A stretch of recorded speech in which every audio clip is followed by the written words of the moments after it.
అందరికీ నమస్తే అండి. తమిళనాడు రాజకీయాలు చాలా భిన్నంగా ఉంటాయి. మన దేశం మొత్తం మీద, దేశ రాజకీయాల మొత్తం మీద ఏ రాష్ట్ర రాజకీయాలు ఆ రాష్ట్రానికి ప్రత్యేకం. సో, మనం తమిళనాడు రాజకీయాలను చాలా దగ్గరగా అబ్జర్వ్ చేస్తే, అక్కడ సినిమా అంటే ఒక ఎమోషన్. మనకు కూడా సినిమా అంటే పిచ్చే. ఇప్పుడు తెలుగు వాళ్ళకి కూడా సినిమా అంటే పిచ్చే. సినిమా నటుల్ని అభిమానిస్తాం, ఆరాధిస్తాం. సో, వాళ్ళని ఏమనంటే ఊరుకోం. కాకపోతే దీనిలో కులం అనేది కూడా మధ్యలో దూరుతుంది కాబట్టి ఏ కులానికి ఆ కులం, ఆ హీరోని అది ఇది చూస్తుంటారు. సో, తమిళనాడు వచ్చేసరికి హీరోలకి మనం అభిమానించడం వరకు ఆగిపోతే వాళ్ళు ఆరాధిస్తారు, గుళ్ళు కడతారు, పూజలు చేస్తారు, వాళ్ళ కోసం ఏమైనా చేస్తారు. అంటే వాళ్ళు తమ అభిమాన హీరో అంటే నరనరాన కూడా వాళ్ళ రక్తంలో వాళ్ళ బాడీ మొత్తం ఎక్కించేసుకుంటారనమాట, నెత్తిన పెట్టుకుంటారు. సో, మనం హీరో కనిపిస్తే సెల్ఫీ దిగడానికో, ఫోటో దిగడానికో అక్కడికే పరిమితం అవుతాం, లేదా ఒక ఆటోగ్రాఫ్ తీసుకోవడానికో అంతవరకు పరిమితం అవుతాం. కానీ తమిళనాడులో అంతకు మించి ఉంటుందన్నమాట. సో, వాళ్ళకి మామూలు పిచ్చి కాదు. అందుకే తమిళనాడు రాజకీయాల్లో కూడా సినిమా ముద్ర ఎక్కువ గత కొన్ని దశాబ్దాలుగా. ఇప్పుడు అధికారంలో ఉన్న పార్టీ డిఎంకే. అంటే నేను ఇప్పుడు ఇదంతా ఎందుకు చెప్తున్నానంటే, జోసెఫ్ విజయ్ ఒక ప్రముఖ హీరో, సౌత్ ఇండియాలో ఒక ప్రముఖ హీరో. తమిళనాడులో ప్రస్తుతం అగ్రనటుడు, భారీగా రెమ్యునరేషన్ తీసుకుంటున్న నటుడు. అతను ఒక పార్టీ పెట్టాడు. అతను నిన్నే పార్టీ ఇదంతా కూడా లాంచ్ చేశాడు. టీవీకే అనే పార్టీ, తమిళాగ వెట్రి కాజకం అనే పార్టీ పెట్టాడు. సో, ఆ పార్టీ జెండా కూడా కొంచెం ఆకట్టుకునేలా ఉంది. 2 ఏనుగులు, తర్వాత మధ్యలో వాగాయి పువ్వు. వాగాయి పువ్వు అంటే తమిళనాడుకి సాంప్రదాయమైన పుష్పం అది. సో, దానికి చుట్టూ ఏనుగులు పెట్టి కొంచెం ఆకట్టుకునేలా రంగులై ఉన్నాయి. రెడ్ అండ్ ఎల్లో పెట్టాడనమాట. కొంచెం ఆ జెండా అది ఆకట్టుకునేలా ఉంది. సో, ఇది విజయ్కి ఎంత మేరకు అవకాశాలు ఉంటాయి. విజయ్ కంటే ఒక రకంగా పెద్ద హీరో కమల్ హాసన్. ఆయన కూడా మక్కల్ నీతిమయ్యం అనే పార్టీ పెట్టాడు 2018లో కదా. ఆయన పోటీ చేసిన అన్ని ఎన్నికల్లో కూడా ఓడిపోయారు. పార్లమెంట్ ఎన్నికల్లో గెలవలేదు, అసెంబ్లీ ఎన్నికల్లో కూడా గెలవల. సో, విజయ్ కంటే మంచి నటుడు, అగ్రనటుడు సీనియర్ కమల్ హాసన్. సో, ఆయనే ఫెయిల్ అయ్యాడు. సో, అసలు ఓవరాల్గా తమిళనాడు రాజకీయాల్లో ఈ సినిమా నటుల పాత్ర ఎంత, విజయ్ అవకాశాలు ఎంత మేరకు ఉంటాయనేది ఈ వీడియోలో మనం చివరి వరకు చర్చిస్తే, ఇప్పుడు అధికారంలో ఉన్న పార్టీ డిఎంకే తమిళనాడులో. దాని అధ్యక్షుడు ఎంకే స్టాలిన్ గారు. స్టాలిన్ గారి తండ్రి కరుణానిధి. సో, యాక్చువల్లీ ఈ డిఎంకే అనే పార్టీ ఎప్పుడో 1949లో ఆవిర్భవించింది. అన్నాదొరై గారు స్టార్ట్ చేశారు. ఆ తర్వాత కరుణానిధి గారి చేతుల్లోకి వచ్చింది. కరుణానిధి గారి చేతుల్లోకి వచ్చిన తర్వాత డిఎంకే విపరీతంగా మాస్లోకి వెళ్ళిపోయింది. యాక్చువల్లీ కరుణానిధి ఒక సినీ రచయితగా అందరికీ పరిచయం. సో, కరుణానిధి గారి వారసులు ఇప్పుడు సినీ రంగంలో ఉన్నారు. చాలామంది సినిమా ప్రొడ్యూసర్లుగా ఉన్నారు. ఈ జెమిని ఇవన్నీ ఉన్నాయి కదా, వాళ్ళయ్యే. స్టాలిన్ గారేమో సీఎంగా ఉన్నారు. స్టాలిన్ గారి కుమారుడు ఉదయనిధి స్టాలిన్, అతను కూడా ఒక హీరో అతను ఒక ప్రస్తుతం మంత్రి. మేబీ కాబోయే ముఖ్యమంత్రి కూడా అతనే. మళ్ళీ ఆ పార్టీ అధికారంలోకి వస్తే ఉదయనిధి స్టాలిన్కే ఇస్తారు అవకాశం, స్టాలిన్ గారు కుమారుడు కాబట్టి. అంటే డిఎంకే పార్టీలో ఎక్కువగా సినిమా వాళ్ళ చేతుల్లోనే ఉంది, అందులో ఏమాత్రం సంశయం లేదు. ఇక వాళ్ళకి అపోనెంట్గా ప్రతిపక్షంగా ఉన్న పార్టీ అన్నాడీఎంకే. అన్నాడీఎంకే వ్యవస్థాపకుడేమో ఎంజీ రామచంద్రన్, ఎంజీఆర్ గారు. ఆయన కూడా సౌత్ ఇండియాలో రికార్డులు సృష్టించిన ఒక అగ్రనటుడు, ఎన్టీఆర్ గారి సమకాలీకుడు.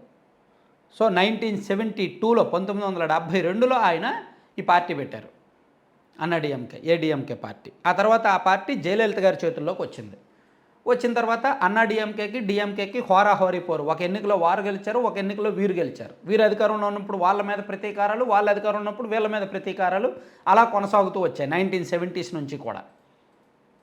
అలా వాళ్ళిద్దరు రాజకీయం కొనసాగుతూ ఉంది. సో, ఈ పార్టీ అన్నాడీఎంకే కూడా పూర్తిగా జయలలిత గారు అంటే సినిమా ఫీల్డ్ నుంచి వచ్చిన ఆమె, అలాగే ఎంజీఆర్ గారు సినిమా నుంచి వచ్చిన వాళ్ళు. ఆ తర్వాత దాదాపుగా 20 ఏళ్ల కిందట అనుకుంటా విజయకాంత్ గారు ఒక పార్టీ పెట్టారు. ఆయన కూడా ఒక అగ్రనటుడే. తమిళనాడులో మంచి మంచి మాస్ హీరోగా మంచి పేరు ప్రఖ్యాతులు వచ్చాయి ఆయనకు కూడా. దాదాపుగా ఒక 25 ఏళ్ల పాటు ఆయన హీరోగా యాక్ట్ చేసి మంచి మంచి సినిమాలు తీశారు.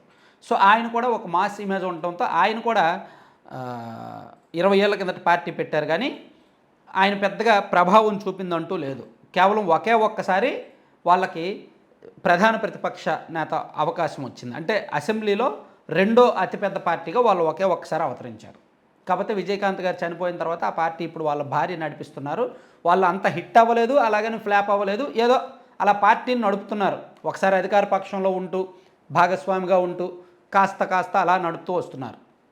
ఆ పార్టీ పెద్దగా ప్రభావం చూపించలేదు, అలాగని చూపించకుండానూ లేదన్నమాట.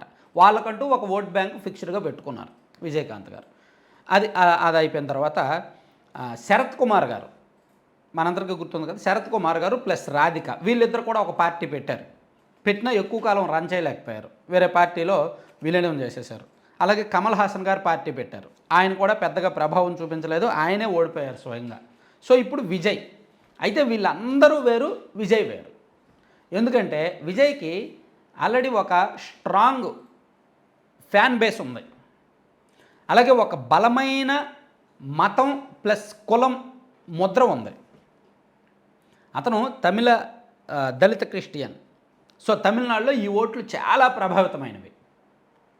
అందుకే విజయ్కి ఖచ్చితంగా హీరోగా వచ్చిన ఇమేజ్, గత 20 ఏళ్ళుగా ఆయనకి హీరోగా వచ్చిన అనేక హిట్లు వచ్చాయి. ఆయన ఎక్కువగా తెలుగులో హిట్ అయిన పవన్ కళ్యాణ్, మహేష్ బాబు సినిమాల్ని ఆయన తమిళ్లో రీమేక్ చేశాడనమాట. అలా మంచి హిట్లు కొట్టాడు ఆయన. అలాగే సొంతంగా తీసిన సినిమాలు చాలా ఉన్నాయి. కొంచెం గత 20 ఏళ్ళుగా కూడా ఆయన తమిళనాడులో విపరీతమైన మాస్ ఇమేజ్ వచ్చింది, మంచి క్రేజ్ వచ్చింది, హయ్యెస్ట్ రెమ్యూనరేషన్ తీసుకునే నటుడు ఇప్పుడు. సో అతనికి ఒక ఫ్యాన్ బేసు ప్లస్ అన్ని వర్గాల్లో కూడా సినిమా హీరోగా ఒక సెపరేట్ క్రేజు, దాంతోపాటు దళిత్ క్రిస్టియన్ అనే ముద్ర, వీటితో ఒక బలమైన ముద్ర వేయగలనే నమ్మకం ఉంది. ప్లస్ ఇప్పుడు ఒక అవకాశం ఉంది. ఇప్పుడు అధికారంలో ఉన్న డిఎంకే పార్టీకి సరైన ప్రత్యామ్నాయం లేదు, సరైన ప్రతిపక్షం లేదు. అన్నా డిఎంకే ఏమో రెండుగా చీలిపోయింది.